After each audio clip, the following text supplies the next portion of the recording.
एक दिन के लिए कभी डिबेट में हमें बुला लिया जाए किसी पंडित के साथ, हमें मालूम है कि वो एंकर ये बात ही नहीं पूछेगी, वो वही बात पूछेगी जहाँ से जो हड्डी डाली थी उसकी बदबू आ रही होगी। कितनी बार हमको बुलाया, एक बार तो गुस्सा आया, मैं फाड़ के फेंक दिया कागज़। हम गए, हमने कहा चलो आज डिबेट होगी। लड़ाई तो लड़ना होती है, उसमें होता क्या है, जो आदमी बोल बोल के चीख चीख के दूसरे पे हावी हो जाए वही जीता हुआ माना जाता है। डिबेट में और कुछ नहीं होता है।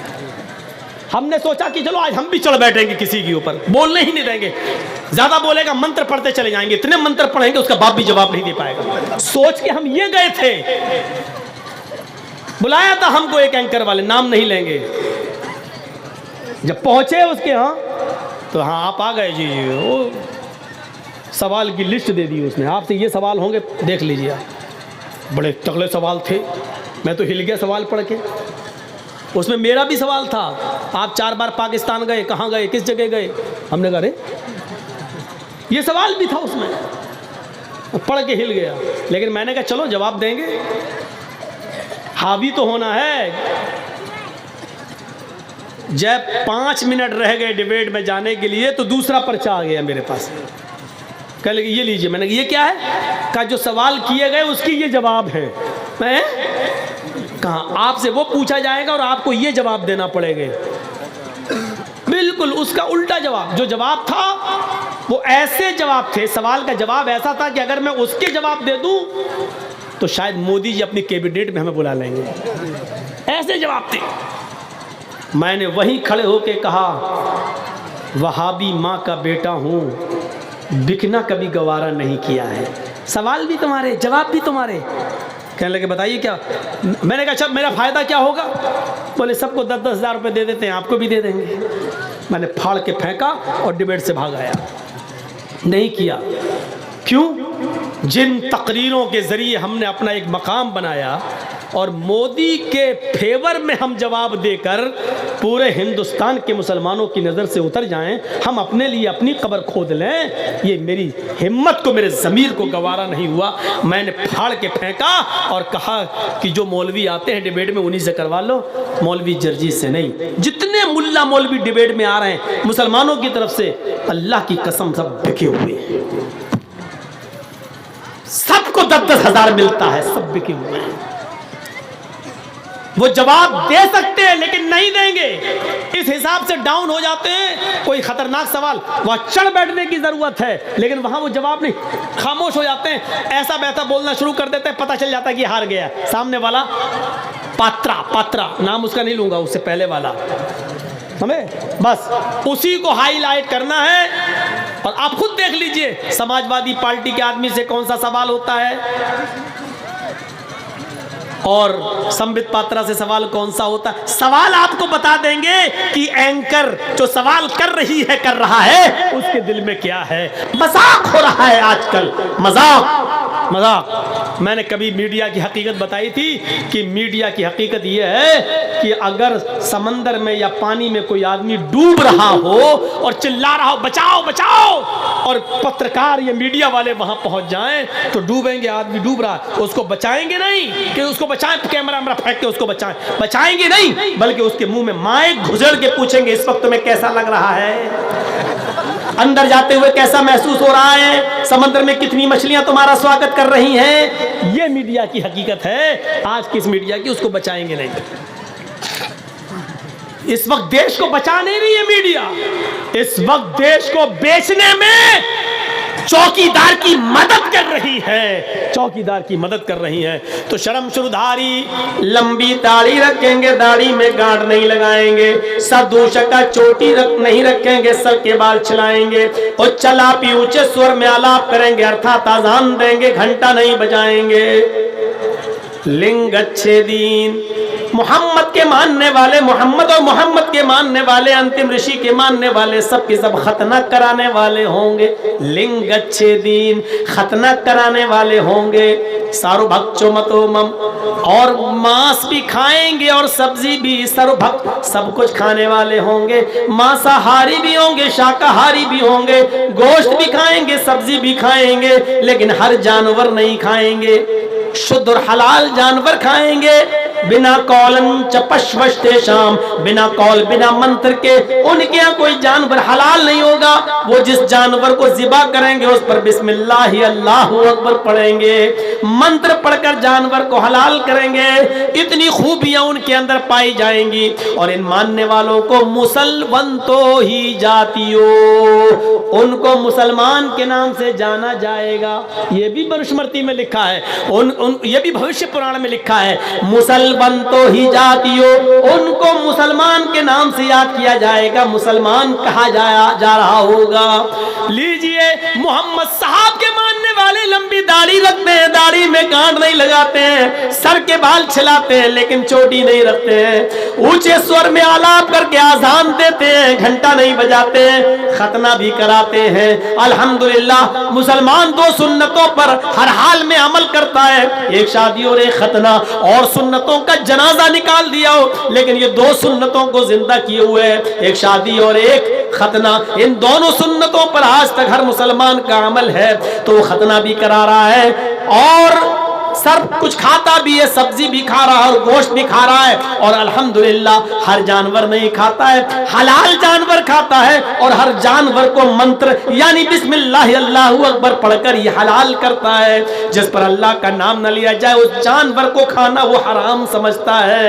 और हमें और आपको ये सब करने के बाद मुसलमान भी कहा जा रहा है। हमारे हिंदू भाइयों को इस मंत्र पर थोड़ा सा दिमाग लगाने की जरूरत है और कुछ करने की जरूरत नहीं। इस मंत्र में पूरे के पूरे हमारे लोग हम ही आ रहे हैं, मोहम्मद रसूलुल्लाह और उनकी उम्मत आ रही है। 2:45 बज गए हैं, 2:45 बजे का मतलब 11:30 से 11:45 से 2:45 तक मैंने 2 घंटे आपके ले लिए हैं। चलते चलते आपसे गुजारिश कर जाऊं मेरे भाइयों, इदारे का जलसा है,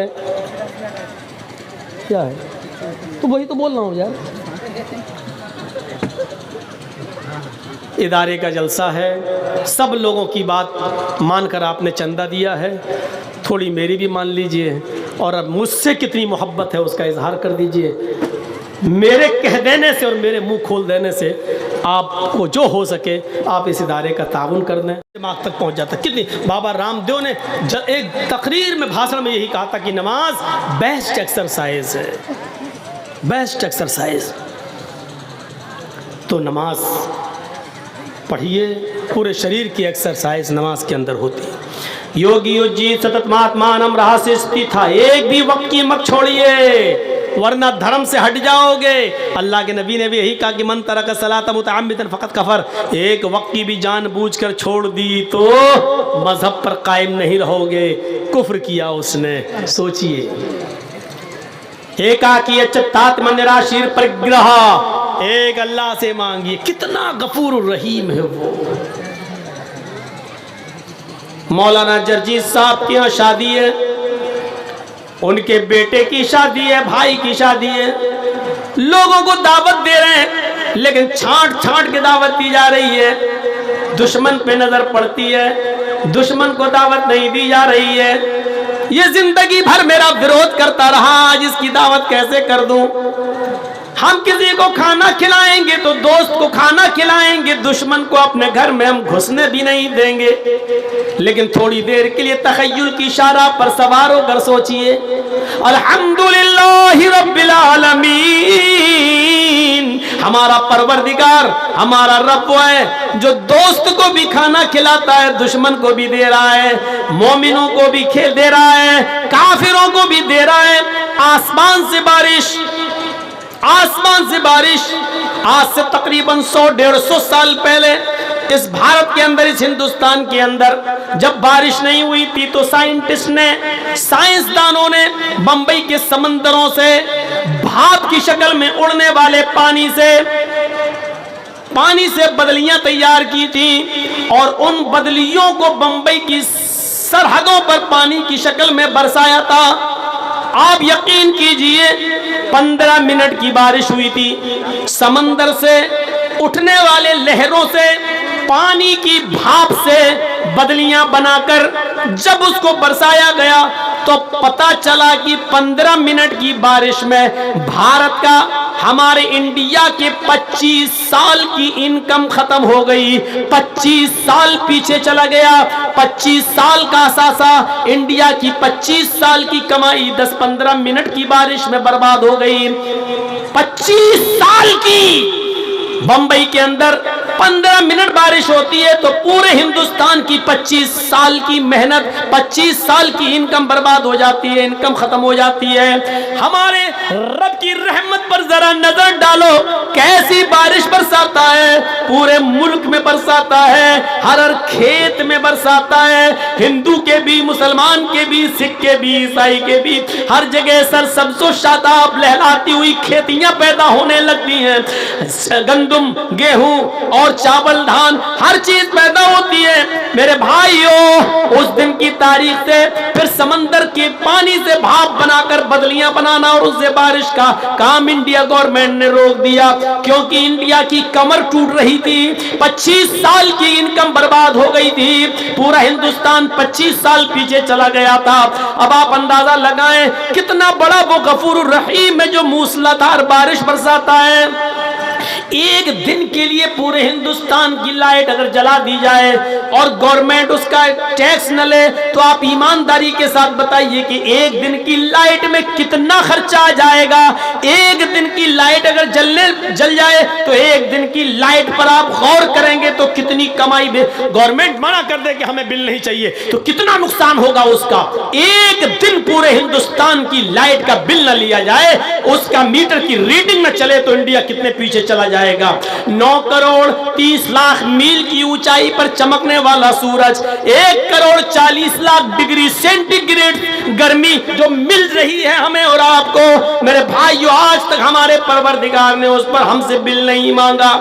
हम एक मर्तबा बिजली चलाकर एसी जब चलाते हैं अपने घर में तो देखते हैं 2500-3000 का बिल आता है एक महीने का, लेकिन अल्लाह रब्बुल आलमीन जो हवा की शक्ल में हमें रोजाना ऑक्सीजन दे रहा है जिससे हम जिंदा है, आज तक उसने अपने बंदों से टैक्स नहीं मांगा।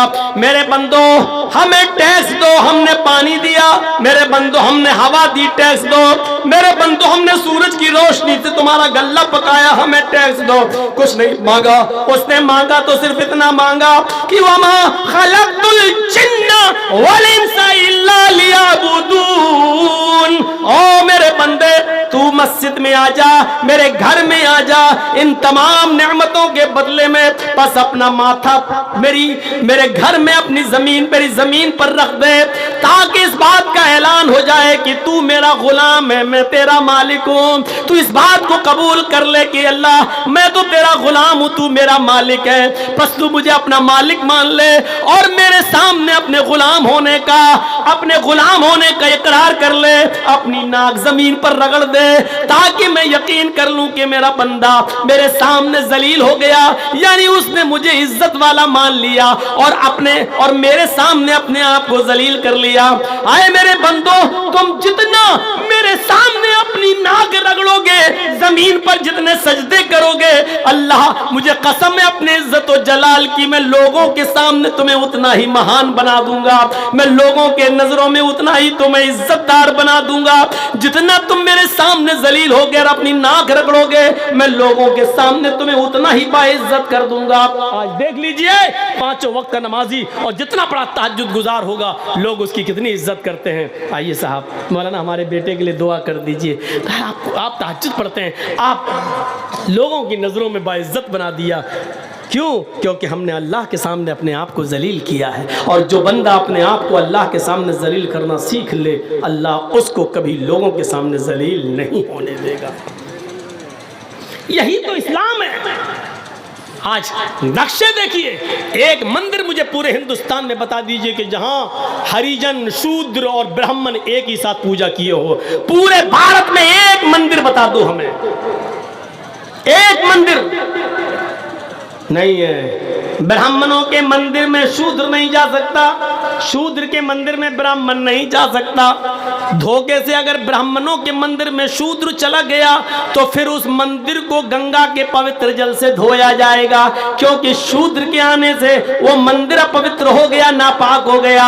यहां तसव्वुर करो, मौलवी जर्जीस बाद में नमाज पढ़ने के लिए गया, अजान की आवाज आती है, हय्या अलस्सलाह।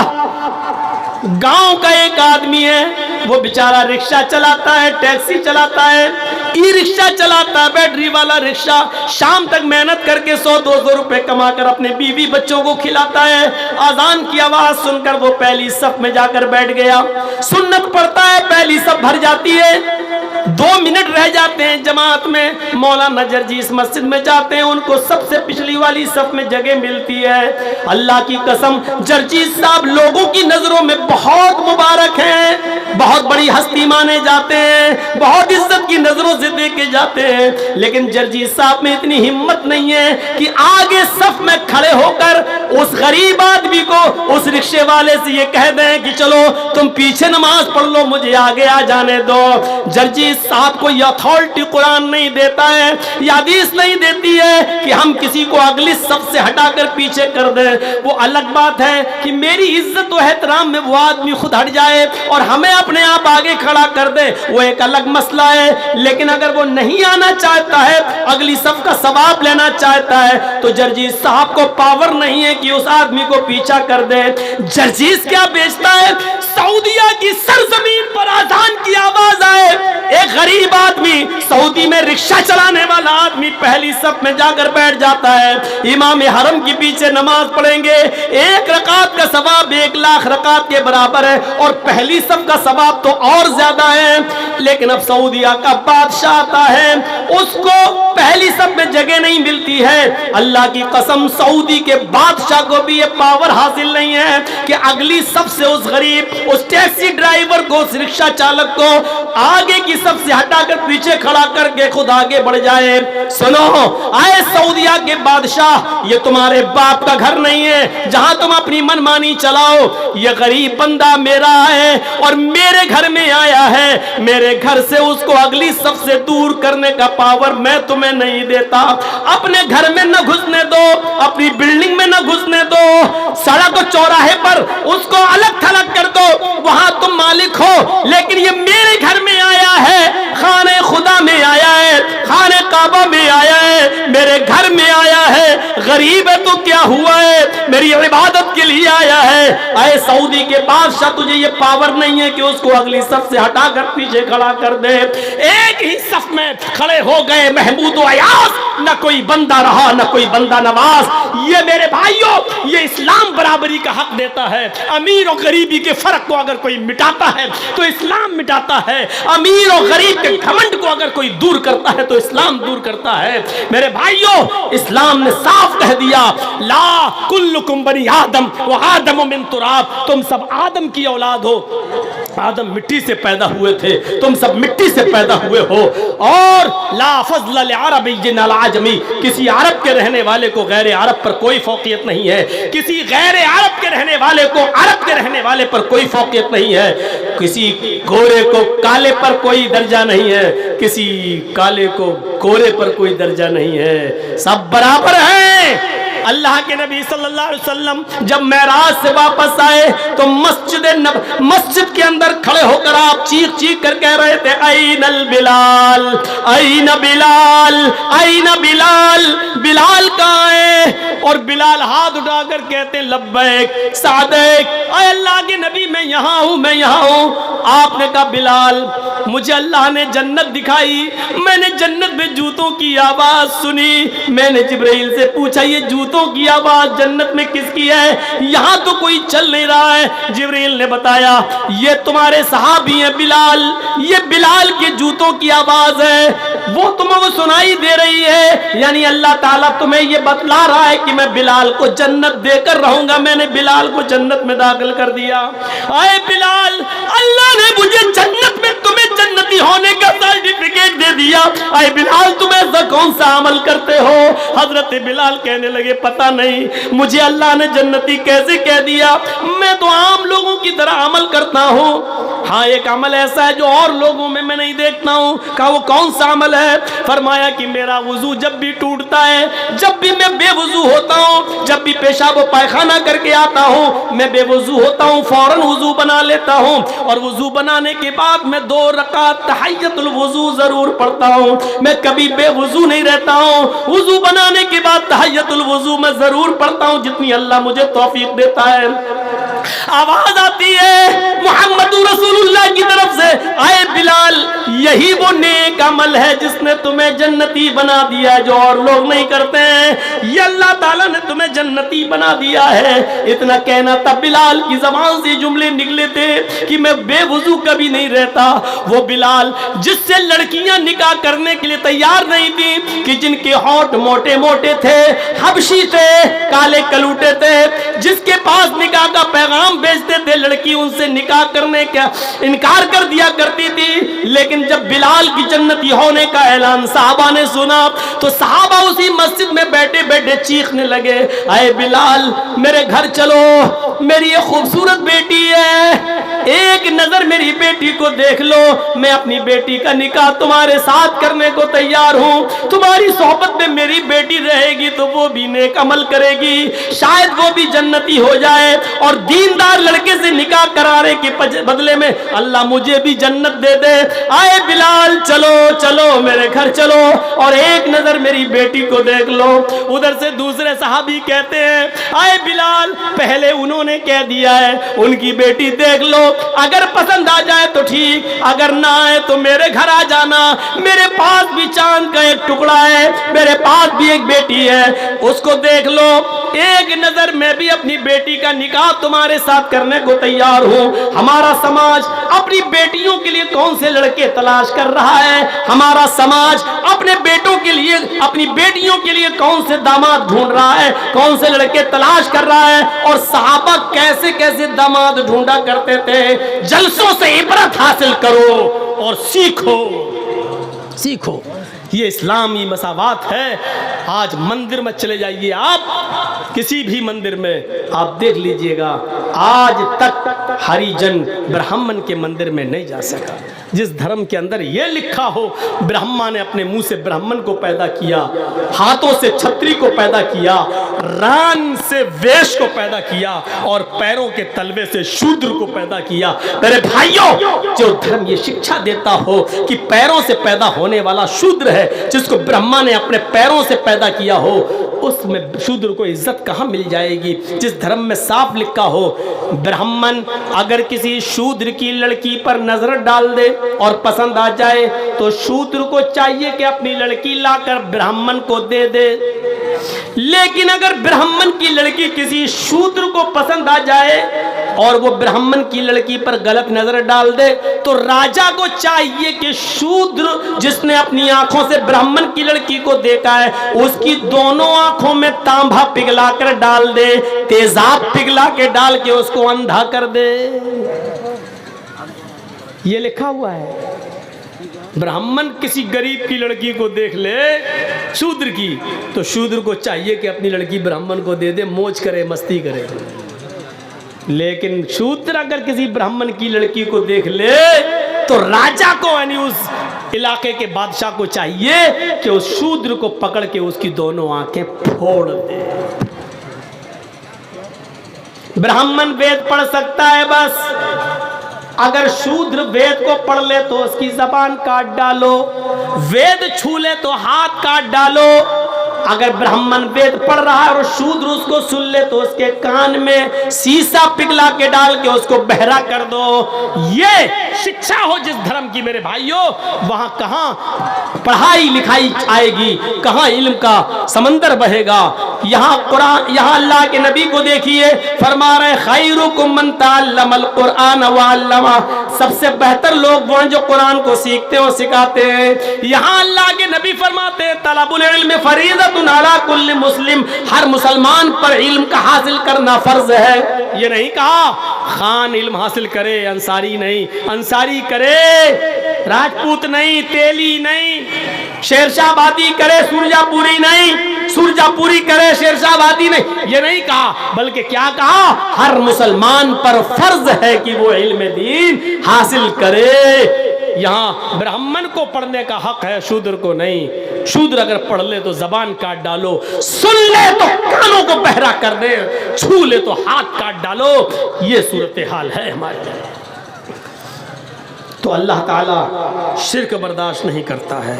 दूसरी चीज, इस्लाम कभी मिट नहीं सकता है। तीसरी चीज, कुरान को कोई मिटा नहीं सकता है, चाहे कितनी ताकतें आ जाएं। और चौथी चीज, इस्लाम मसावात का दर्स देता है। यहाँ अमीर और गरीब दोनों को बराबर का हक हासिल है।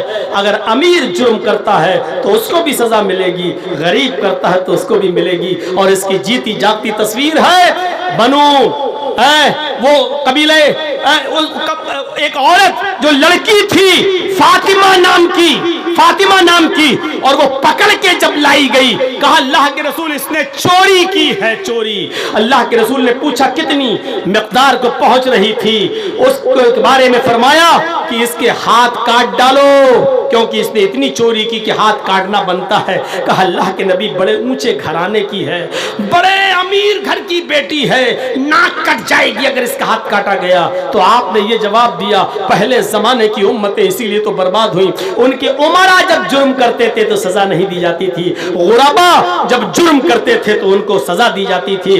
जाओ और हाथ काट डालो। उसका हाथ काट डाला गया। जब उस मखजूमिया औरत का हाथ काटा गया, कबीला बनु मखजूम की उस लड़की का हाथ, तो बहुत मजाक उड़ाया गया। सहाबा भी कहने लगे अल्लाह के नबी सुना नहीं जा रहा है, लोग इतना मजाक उड़ा रहे हैं कि देखो मोहम्मद बड़े बड़े अमीर घराने की बेटियों का भी हाथ कटवा देता है। अल्लाह के नबी ने जो जवाब दिया था वो जवाब आज भी हदीस की किताब के सफ़े पर यह लिखा हुआ है कि तुम उस फातिमा की बात कर रहे हो, लौ अन्ना फातिमा बिन्त मोहम्मद सरक़त लक़तअतु यदहा, अगर उसकी जगह पर मेरी अपनी बेटी फातिमा होती तो मैं अपनी बेटी फातिमा का हाथ भी काट डालता। अमीरी और गरीबी नहीं देखी जाएगी इस्लाम के अंदर। जुर्म जुर्म है, वो कोई भी करे, इबादत इबादत है, वो जो करेगा उसको सवाब मिलेगा। जिस तरह कुरान नहीं मिट सकता, जिस तरह इस्लाम नहीं मिट सकता, उसी तरह जनाबी मोहम्मदुर रसूलुल्लाह आखिरी नबी की हैसियत से दुनिया में आए थे और क़यामत तक के लिए वही नबी रहेंगे। इसको भी चीख चीख कर तुम्हारी किताब कहती है डंके की चोट पर। 16 मरतबा ऋग्वेद में एक मंत्र आया है, 16 मरतबा, मरुद्रगनागहि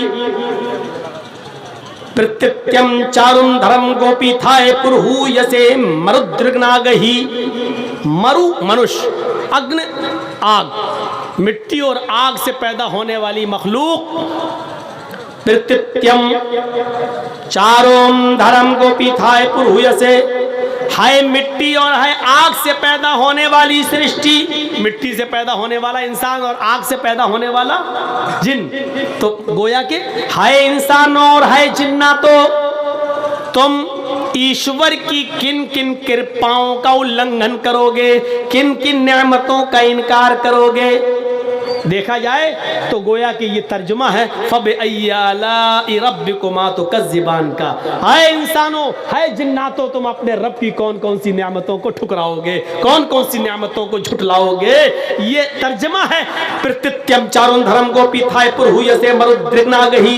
हाय मनुष्य और हाय आग से पैदा होने वाली सृष्टि मखलूक, यानी हाय इंसानों, हाय जिन्नातों, तुम अपने ईश्वर की किन किन कृपाओं का इनकार करोगे, उसको झुटलाओगे, उसको नहीं मानोगे। ये जुमला कितनी बार आया है ऋग्वेद में? 16 बार, यजुर्वेद में 4 बार, यजुर्वेद में 10 बार और सामवेद में 4 बार। जोड़ते जाइए कितना हुआ? 16 ऋग्वेद में और यजुर्वेद में 10 बार, 16 और 10 26, और 4 बार सामवेद में 30 और 1 बार अथर्ववेद में। तो ऋग्वेद, यजुर्वेद, सामवेद, सब चारों वेदों को मिलाकर कितना हो गया?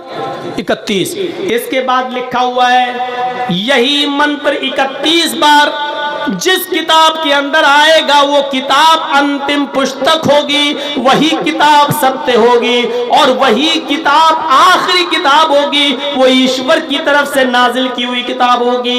ये एक बार मंत्र अथर्ववेद के बाद ये लिखा हुआ है कि जिसमें 31 बार ये मंत्र मिल जाए उसी किताब को तुम आकाशीय ग्रंथ मान लेना। आइए ये 31 बार का जुमला देखिए, सूरह रहमान पढ़िए, एक एक करके गिनिए तो 31 बार ये जुमला सूरह रहमान के अंदर आया है। फबिअय्यि आलाइ रब्बिकुमा तुकज़्ज़िबान। फिर एक आयत पढ़िए, फबिअय्यि आलाइ रब्बिकुमा तुकज़्ज़िबान। जब आप गिनती गिनेंगे तो पूरी सूरत के अंदर ये जुमले 31 बार आए हैं। और हिंदू धर्म की किताब कह रही है जिस किताब में 31 बार ये मंत्र आएगा, ये आयत आएगी, वो आखिरी किताब होगी और वो आसमानी किताब होगी, वो सच्ची किताब होगी। मेरे भाइयों, इस मंत्र ने क्लियर कर दिया हिंदू धर्म की इस किताब ने कि कुरान ही आखिरी किताब है और ये कयामत तक लोगों के लिए राह हिदायत बनकर आई है और हिदायत की वाज़ेह निशानियां इस कुरान के अंदर मौजूद हैं। मेरे भाइयों, और इस मंत्र को पढ़ने वाला आखिरी नबी होगा, उसके बारे में भी कह दिया गया, वेदाहामित पुरुष महानिमादित्य वरु तपस प्रस्ताद यन्नियाया। वेदाहामित पुरुष, अहमद नाम का एक पुरुष आएगा, वेद अहमद पुरुष, अहमद नाम का एक आदमी आएगा, पुरुष इंसान होगा, महानिमादित्य बहुत बड़ा महान पुरुष होगा, उसके बराबर कोई दूसरा नहीं होगा। महानिमादित्य वरुण तपसा, ईश्वर का अल्लाह का बहुत ही ज्यादा नाम लेने वाला होगा। तपसा, बहुत ही ज्यादा नाम लेगा, तपस्या करेगा, अल्लाह का नाम हर वक्त लेगा, ईश्वर का नाम। आप गौर करके देख लें, अल्लाह का नाम अल्लाह के नबी ने हर वक्त लिया। सुबह सोकर उठ रहे हैं तो अल्हम्दुलिल्लाहिल्लज़ी अहयाना बअदा मा मातना व इलैहिन नुशूर, अल्लाह का नाम। वुजू बनाने के लिए बैठे तो बिस्मिल्लाह, अल्लाह का नाम। वुजू बनाकर फारिग हुए तो अशहदु अल्ला इलाहा इल्लल्लाह, अल्लाह का नाम। मस्जिद के लिए कदम रखते हैं, अल्लाहुम्मा इफ्तह ली अब्वाब, अल्लाह का नाम। नमाज पढ़ने के लिए खड़े हो रहे हैं तो अल्लाहु अकबर, अल्लाह का नाम। सलाम फेर रहे हैं तो अस्सलामु अलैकुम व रहमतुल्लाह, अल्लाह का नाम। जब तक मस्जिद में बैठकर वजीफे दुआ पढ़ रहे हैं तो अल्लाह का नाम। मस्जिद से निकल रहे हैं तो अल्लाहुम्मा इन्नी अस्अलुका, अल्लाह का नाम। घर में दाखिल हो रहे हैं तो अस्सलामु अलैकुम व रहमतुल्लाह, अल्लाह का नाम। खाना खाने बैठते हैं तो बिस्मिल्लाह, अल्लाह का नाम। खाना खा के फारिग होते हैं तो अल्हम्दुलिल्लाह, अल्लाह का नाम। छींक आती है तो कहते हैं अल्हम्दुलिल्लाह, अल्लाह का नाम। सामने वाला छींक कर अल्हम्दुलिल्लाह कहता है तो उसके जवाब में यरहमुकल्लाह कहते हैं, अल्लाह का नाम। मेरे भाइयों, कपड़ा पहनते हैं तो अल्लाह का नाम। छत पे या पहाड़ पे चढ़ते हैं तो अल्लाहु अकबर, अल्लाह का नाम। ऊंची जगह से नीचे उतरते हैं तो अल्लाह का नाम। मेरे भाइयों, अगर सर में दर्द या बुखार आ जाता है तो अल्लाहुम्मा शफी अंत शाफी ला शिफा इल्ला शिफाउका शिफा ला युगादिरु सकमन, ये दुआ पढ़ते हैं तो अल्लाह का नाम। यहाँ तक कि पेशाब और पायखाना करने जा रहे हैं, लेटरीन के लिए जाते हैं तो अल्लाहुम्मा इन्नी अऊज़ु बिका मिनल खुब्ज़ि वल खबाइस, उधर भी अल्लाह का नाम। किसी से दुआ सलाम करते हैं तो अल्लाह का नाम। मुसाफा करते हैं तो यगफिरुल्लाहु लना व लकुम, अल्लाह का नाम। मेरे भाइयों, सुबह उठे थे तो अल्लाह का नाम लेकर, यहाँ तक कि अब बिस्तर पे सोने जा रहे हैं, अगर कभी अपनी बीवी से मिलने की जरूरत पड़ती है, मियाँ बीवी के ताल्लुकात हैं और इस्लाम के तालीम की रोशनी में उसको जायज भी कहा गया है। अपनी बीवी से अगर मुजामियत कर रहे हैं, सोहबत कर रहे हैं, हम बिस्तरी कर रहे हैं तो उधर भी अल्लाह का नाम। अल्लाहुम्मा जन्निबना शैतान व जन्निब शैतान मा रज़क़तना, ऐ अल्लाह, शैतान से हमारे बच्चे को दूर रखना, उसके असर से महफूज रखना। शैतान कहीं कचौका लगाकर हमारी बीवी के अंदर बच्चा जो पैदा हो उस पर अपना असर न छोड़ दे। अल्लाहुम्मा जन्निबना शैतान व जन्निब शैतान मा रज़क़तना। बीवी से हम बिस्तरी कर रहे हैं तब भी अल्लाह का नाम। सोकर उठे थे तो अल्लाह का नाम, अब बिस्तर पे सोने जा रहे हैं तो अल्लाह का नाम लेकर अल्लाहुम्मा बिस्मिका अमूतु वहया, अल्लाह का नाम लेकर उठे। अब सोने के लिए बिस्तर पे जा रहे हैं तो अल्लाह का नाम लेकर ही सो रहे हैं। सुबह से लेकर शाम तक अल्लाह का नाम, इसी को वेद कहता है वरुण तपस्या, वो अल्लाह का बहुत ही ज्यादा नाम लेने वाले होंगे। प्रस्ताव वो अहमद जब आ जाएं और अल्लाह का हर वक्त नाम लेने वाले हो तो उन्हीं के नक्शे कदम पे चलना। प्रस्ताव का माना होता कुटिया में चले जाना, यानी उन्हीं के घर में घुस जाना, यानी उनके मजहब में दाखिल हो जाना। यानी आया स्वर्ग में जन्नत में जाने का कोई और दूसरा रास्ता नहीं है। ये हिंदू भाइयों की किताब कह रही है अहमद के रास्ते के अलावा जन्नत में जाने का कोई और दूसरा रास्ता नहीं है। और मैं समझता हूं कि इस मंत्र के बाद तो किसी मंत्र की जरूरत ही नहीं पड़ेगी। हमारे हिंदू भाइयों को ये मंत्र अपनी किताबों में देखकर फौरन कलमा पढ़ लेना चाहिए। ओ वाचे भूपति प्रेमड़ा माया मत विशारदा तब देवो महाराज ममदा सत्व मागिता बरमोच्छिष्ट समंजी याति तथा तत्पश्य भो नृप इति श्रुत्वा तथा दृष्टा परम विस्मय मागिता चतुर्विभ्रात्र में देव कर्ष्यामि कलक्षियम भवन्तो बांधव देवा स्वाशेन दृश्यता शरम शुधारी सदूषका उच्चलापी लिंगच्छेदीन सर्वभक्षो मतो मम्मा मुसलवंतो ही जातियो दूदशा। अंतिम ऋषि जब इस धरती पे आएगा उसकी और उसके मानने वालों की पहचान होगी। जब वो इस जमीन पर आएगा तो चांद के 2 टुकड़े कर देगा। चांद के उंगली के इशारे से 2 टुकड़े किसने किए थे बताने की जरूरत नहीं है। आपकी किताब कह रही है अंतिम ऋषि इस धरती पर आएगा तो वो अपने उंगली के इशारे से चांद के 2 टुकड़े कर देगा। जब वो इस धरती पे आएगा तो उसकी और उसके मानने वालों की पहचान ये होगी शर्म शुरूधारी। सबकी सब लंबी दाढ़ी रखने वाले होंगे लेकिन दाढ़ी में गांठ नहीं लगाएंगे। बहुत से पंडित लोगों को देखो, सिखों को देखो, दाढ़ी में गांठ लगा लेते हैं ऐसे, और सर के बाल ऐसे उठा के जूड़ा इतना बड़ा रख लेते हैं। कभी कभी देखो तो लगता है नारियल का गुच्छा देखने में। तो वो लंबी दाढ़ी रखेंगे लेकिन दाढ़ी में गांठ नहीं लगाएंगे। सदूषका, सर के पूरे बाल जब छिलाएंगे तो टिक्की नहीं रखेंगे। ये बहुत से हिंदू भाई जब बाल छिलाते हैं तो ये टिक्की रखते हैं, छोड़ देते हैं, क्योंकि शंकर जी की चोटी से, शंकर जी की टिक्की से गंगा जमुना निकली है। सदूषका, सर के पूरे बाल छिलाएंगे, टिक्की नहीं रखेंगे। उच्चलापी, वो भक्ति पूजा के लिए घंटा नहीं बजाएंगे। मंदिरों में घंटा बजाया जाता है, वो पूजा भक्ति के लिए घंटा नहीं बजाएंगे। ऊंची जगह पर खड़े होकर उच्चलापी, जबान से बुलाएंगे, जबान से आलाप करेंगे, यानी आजान देने वाले होंगे। उच्चलापी, ऊंची जगह पर खड़े होकर वो लोगों को आजान की आवाज देंगे, अपनी जबान से बुलाएंगे। और आजान भी क्या देंगे, आवाज भी क्या देंगे, अस्मल्लाम इल्लल्लाह मित्रा वरुणो इल्लल्लाह इल्लल्लाह इल्लल्ले मित्रा वरुणो इल्लल्ले इल्लल्लाह मुहम्मद रसूल रकबरस से अस्मल्लाम इल्लल्ले मित्रा वरुणो इल्लल्ले इल्लल्लाह। आप लोग याद नहीं कर पाएंगे, इतना बार इसमें इल्लल्ले इल्लल्लो इल्लल्ले आया है, ज़बान नहीं लौटेगी आपकी। अस्मल्लाम इल्लल्लाह मित्रा वरुणो इल्लल्लाह। अल्लाहु अकबर की बिगड़ी हुई शक्ल। इल्लल्ले मित्रा वरुणो इल्लल्ले इल्लल्लाह। अशहदु अल्ला इलाहा इल्लल्लाह की बिगड़ी हुई शक्ल। मुहम्मद रसूल रकबरस से अस्मल्लाम इल्लल्ले इल्लल्लाह। अशहदु अन्ना मुहम्मदर रसूलुल्लाह की बिगड़ी हुई शक्ल। इससे ज्यादा स्पष्ट अब क्या बताऊं।